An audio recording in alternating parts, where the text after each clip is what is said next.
ভাৰত আৰু আমেৰিকাৰ মাজত উত্তৰাখণ্ডত চলি থকা যৌথ প্ৰশিক্ষণ অনুশীলনৰ সময়ত ভাৰতীয় সেনাই প্ৰদৰ্শন কৰে এক অনন্য দৃশ্য।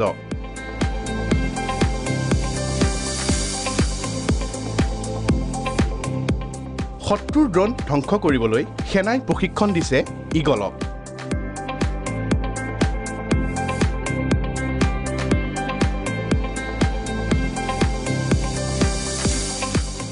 প্ৰশিক্ষণ দিয়া ঈগলবোৰক অৰ্জুন হিচাপে কোড নেম দিয়া হৈছে।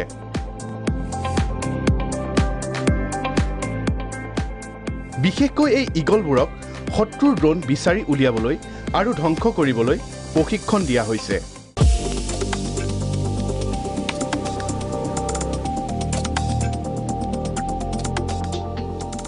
অনুশীলনৰ সময়ত সেনাই এনে দৃশ্যপট প্ৰদৰ্শন কৰিছিল য'ত কুকুৰ আৰু ঈগলৰ সহায়ত শত্ৰুৰ ড্ৰোন বিচাৰি উলিয়াই ধ্বংস কৰা হৈছিল।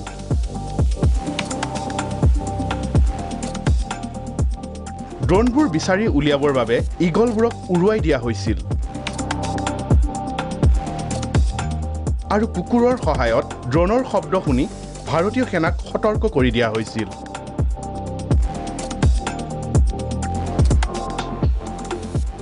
এনে হৈ থকা সময়ত ঈগলৰ জৰিয়তে ড্ৰোনৰ নিৰ্দিষ্ট স্থান চিনাক্ত কৰি তাক ঘেৰি ধৰা হৈছিল। এই কৌশলৰ দ্বাৰা ভৱিষ্যতে শত্ৰুৰ ড্ৰোন অতি সহজতে চিনাক্ত কৰি উলিয়াব পাৰিব বুলি আশাবাদী ভাৰতীয় সৈনিকসকল।